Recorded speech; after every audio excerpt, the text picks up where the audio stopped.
Voyage. From writer-director Ryan Johnson. The Holy Grail. A perfectly impossible crime. Wake Up Dead Man has critics singing its praises. God help me. Anything else? It's a deliciously entertaining mystery. That's nice. It's certified fresh. It's a miracle! Okay, you're freaking me out now. It's the best Knives Out movie yet. This case is solvable, right? Oh, you'll see. It's fun. Wake Up Dead Man, a Knives Out mystery starring Daniel Craig. Now playing on Netflix.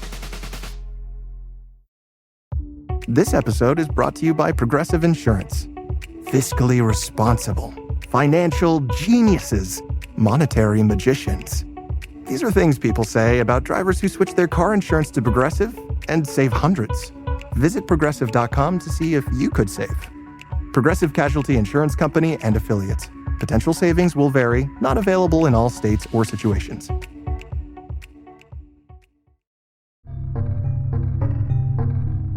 I always loved school.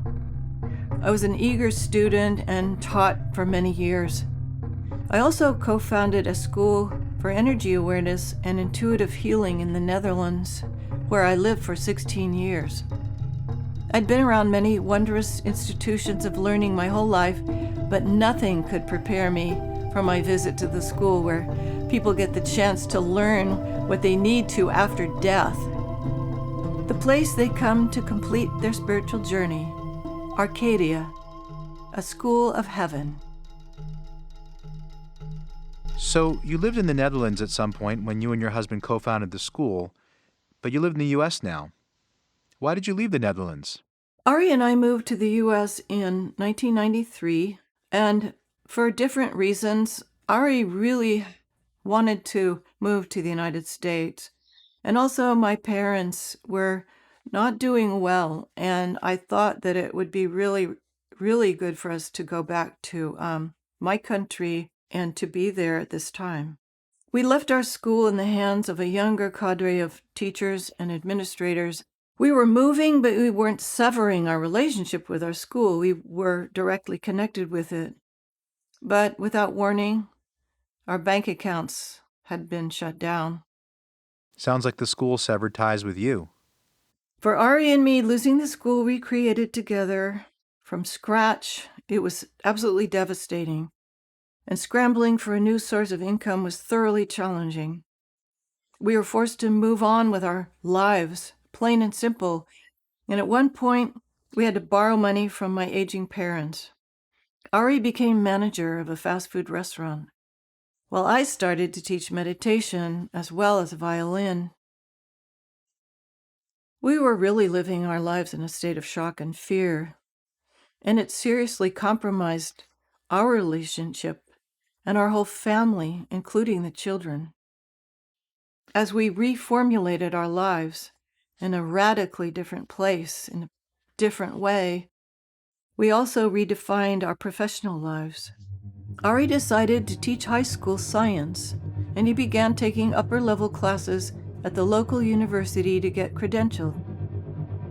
This new occupation would create the diametrically opposed mindset one needs to teach spiritual concepts, something we once did together really well. But within a few years, it catalyzed Ari's drifting away from the spiritual realms. What had once brilliantly united us would now start an unexpected process of dividing us. I wake to a brilliant blue sky. I'm on a hilly trail lined with fennel, wild mustard and radish, poppies and lupine. As I look for John, I walk slowly, experiencing every step. In this world, it's easy to merge with my surroundings. I'm on a different path than the one we followed on our journey to the mystical ocean so long ago. As the path dips and bends, I see John sitting on a large boulder to my left. He's wearing a funny brown felt hat with a feather in it. Except for that, we look as we did before. Aye, aye, Captain. Oh, ye speak the god-awful truth. Why, what a madcap hath heaven lent us here. John hits his forehead with an open palm, knocking his hat off. Shakespeare?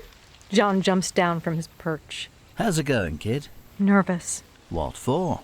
This morning, as I lay half asleep, you were telling me about your school, weren't you? And you dreamed about me last night, but you don't remember it. After waking up, it felt as if I'd been busy. But I can't recall what it was about, only that you were telling me certain words. Such as? Arcadia. Right. That's the name of my school here. Very good. Anything else? The Blue Ray? The name of one of my subgroups. Excellent. Shall we mosey on? Okay. Spill the beans. I want to know about Arcadia. Look up the meaning in your Oxford Illustrated the next chance you get. I did. Arcadia is a part of southern Greece used in poetry and stories to represent an idea of perfect country life. Exactly. Except it's not really in Greece. Arcadia is large, one of the largest schools in our solar system. The place has assorted groups and subgroups, beginning with the cycle group. Mine is called number 9. What are the other groups called? They're numbered from 1 to 9, but each has its own theme and topic groups, so it isn't hierarchical. So it doesn't indicate you're more evolved if you're a 9. Righto. Everybody has evolved to a certain degree. To fit into this school, you need to understand and respect the laws of nature. And how does a cycle group function? Number 9 cycle group has all levels of development, just as every number has. A cycle provides the key elements needed by a developing soul for a series of expressions. This varies from a few to several hundred expressions, depending on what the soul is able to absorb and learn. Get it? I think so.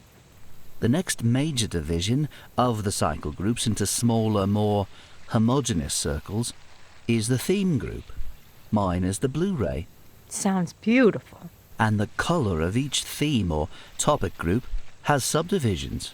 Trust me, it'll get hopelessly complicated if I explain it in detail. I get the basic idea, I think. My topic group is called the Green Wave. All of the Arcadian groups can join and overlap in peculiar ways. I'm eager to tell you about it, but it's known to be one of the most difficult tasks, trying to explain this reality to, well, an earthling. I'm with you so far, John. Don't take offence, Linda. Usually they're only able to have vague dreams or recollections about it, or they simply remember it all once they've returned, which might take a while for some, depending on their circumstances. How many souls attend your school? It runs into the billions. Don't forget we cross over into other solar systems. There are other schools similar to Arcadia. Let's not get into that right now. But how many souls are taking part in your theme and topic groups? There's about 500,000 in my Blue Ray theme and 5,000 in my subdivision. My Green Wave topic has about 600, and my subdivision has 7. You will be quizzed tomorrow. Come to think of it, you do look like my old high school teacher. Would you like to meet the group of 7? You mean the subdivision of the subdivision? Follow me. He moves to our left through the tall grass, which soon leads us to a small, flat path. I see thick green vegetation sprinkled with stitchwort and its delicate white flowers. The path is becoming so narrow, I have to walk behind John. I see a grove of trees in the distance. We're nearing giant oaks. Walking the final stretch of path, we find 2 enormous megaliths forming a gateway into a lavish sanctuary of green foliage. Inspecting the giant pointed stones, I see many intricate spiraled patterns chiseled into them.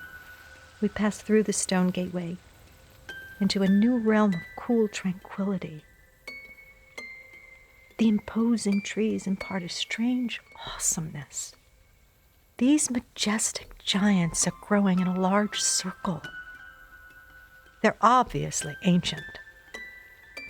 My mood has altered drastically since entering the stone portal.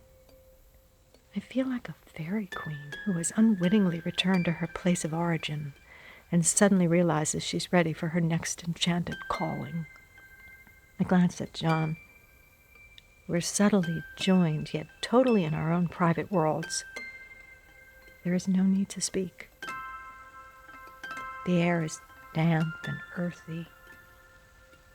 We slowly enter the circle of oaks through thick, moist grass.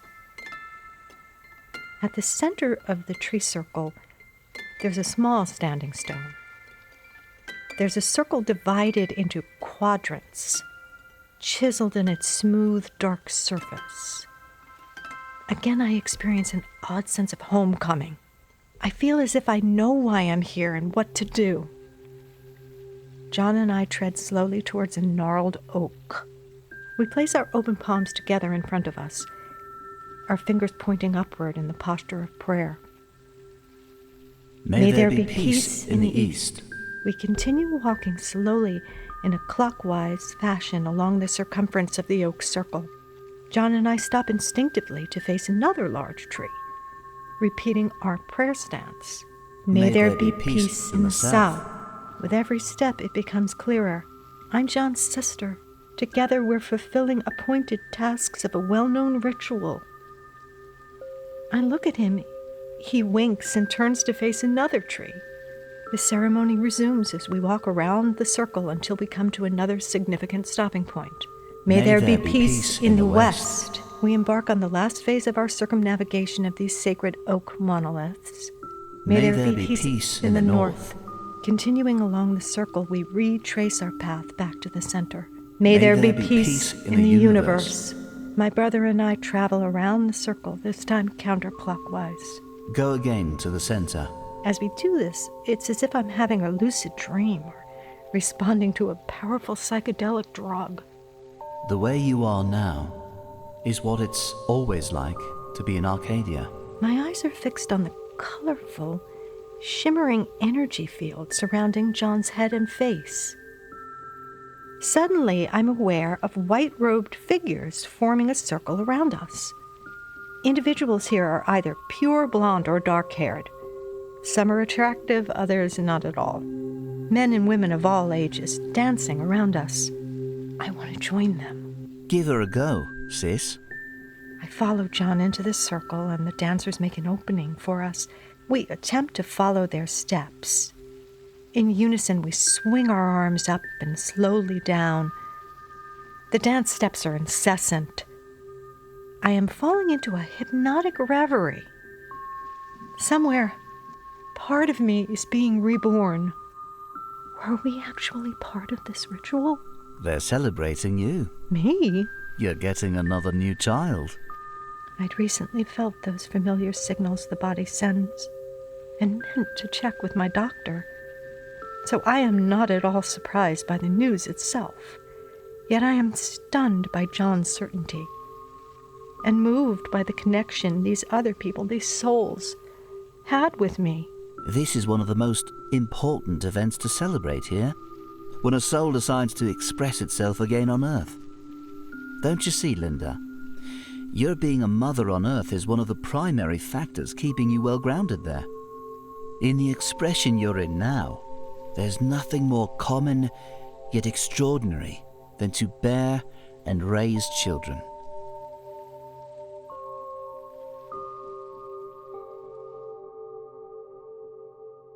John was right. So this was welcome news? I was overjoyed and felt surrounded by a beautiful light. What was your takeaway about Arcadia at this point? Well, my journey in Arcadia was only just the beginning. It opened up an entire world that I had never been able to experience in such depth and intensity. But my journey in Arcadia was just beginning.